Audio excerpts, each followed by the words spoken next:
हिंदी कहानी लालच बुरी बला असमिया लोक कथा। आसाम के एक गांव में तोराली नाम की लड़की रहती थी। गोरा रंग, माथे पर लाल बिंदिया व हाथों में चांदी की चूड़ियां खनकाती तोराली सबको प्रिय थी। बिहुतली रंगमंच पर उसका नृत्य देखकर लोग दांतों तले उंगली दबा लेते। एक दिन उसके पिता के पास अनंत फुकन आया। वह उसी गांव में रहता था। उसने तोराली के पिता से कहा, मैं आपकी लड़की से विवाह करना चाहता हूँ। फुकन के पास धन दौलत की कमी न थी। तोराली के पिता ने तुरंत हामी भर दी। सुबह धान मंगल धान कूटा जाने लगा। तोराली अनंत की पत्नी बन गई। कुछ समय तो सुखपूर्वक बीता, किंतु धीरे धीरे अनंत को व्यवसाय में घाटा होने लगा। देखते ही देखते फुकन के घर में गरीबी छा गई। तोराली को भी रोजी रोटी की तलाश में घर से बाहर निकलना पड़ता था। इस बीच उसने 5 बेटों को जन्म दिया। एक दिन पेड़ के नीचे दबने से फुकन की आंखें जाती रहीं।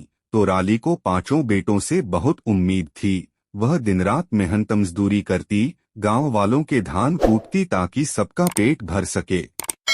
तोराली भगवान से प्रार्थना करती कि उसके बेटे योग्य बने, किंतु 5 बेटे बहुत अधिक आलसी थे। उन्हें केवल अपना पेट भरना आता था। माता पिता के कष्टों से उनका कोई लेना देना नहीं था। तोराली ने मंदिर में ईश्वर से प्रार्थना की कि उसे एक मेहनती व समझदार पुत्र पैदा हो, परंतु उसने बालक की जगह एक सांप को जन्म दिया। जन्म लेते ही सांप जंगल में चला गया। तोराली अपनी फूटी किस्मत पर रोती रही। तोराली के 5 बेटे उसे ताना देते, तुम माँ हो या नागिन, एक सांप को जन्म दिया। फुकन के समझाने पर भी लड़कों के स्वभाव में कोई अंतर नहीं आया। कोई कोई दिन ऐसा भी आता जब घर में खाने को कुछ न होता। 5 बेटे तो मांग मूंग कर खा आते। फुकन और तोराली अपने छठे सांप बेटे को याद करके रोते। एक रात तोराली को सपने में वही सांप दिखाई दिया। उसने कहा, माँ, मेरी पूंछ सोने की है। मैं रोज घर आऊंगा। तुम मेरी पूंछ से 1 इंच हिस्सा काट लिया करना। सोने को बेचकर घर का खर्च आराम से चलेगा।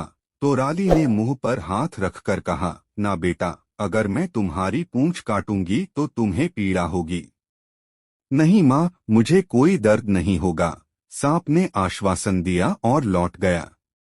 वही सपना तोराली को 7 रातों तक आता रहा। 8वें दिन सचमुच सांप आ पहुंचा।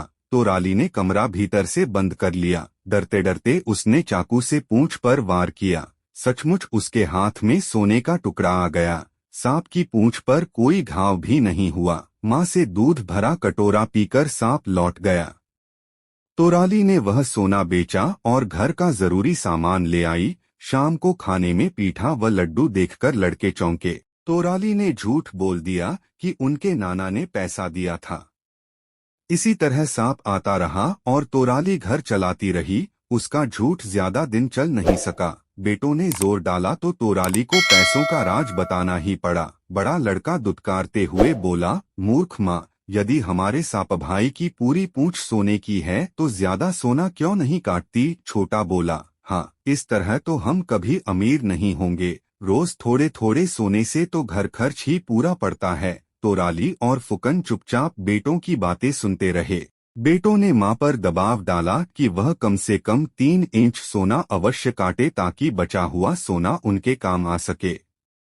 तोराली के मना करने पर उन्होंने उसकी जमकर पिटाई की। बेचारा अंधा फुकन चिल्लाता ही रहा। रोते रोते तोराली ने मान लिया कि वह अगली बार ज्यादा सोना काटेगी। अगले दिन सांप बेटे ने दरवाजे पर हमेशा की तरह आवाज लगाई, दरवाजा खोलो, मैं हूँ आया, तुम्हारे लिए सोना हूँ लाया, क्या तुमने खाना भरपेट खाया। सदा की तरह तोराली ने भीतर से ही उत्तर दिया, मेरा बेटा जग से न्यारा, माँ के दुख समझने वाला क्या हुआ गर इसका है। रंग काला सांप भीतर आया। तोराली ने उसे एक कटोरा दूध पिलाया। बेटों की मार से उसका अंगन दुख रहा था। उसने नजर दौड़ाई। 5 बेटे दरारों से भीतर झांक झांक कर उसे जल्दी करने को कह रहे थे। तोराली ने चाकू लिया और पूंछ का 3 इंच लंबा टुकड़ा काट दिया। अचानक चाकू लगते ही पूंछ से खून की धार बह निकली। सांप बेटा तड़पने लगा और कुछ ही देर में दम तोड़ दिया। तोराली बेटे की मौत का गम मनाती रही और बेटों को अपने लालच का फल मिल गया। हाँ, वह 3 इंच टुकड़ा भी 3 घंटे बाद मांस का टुकड़ा बन गया। रचना भोला।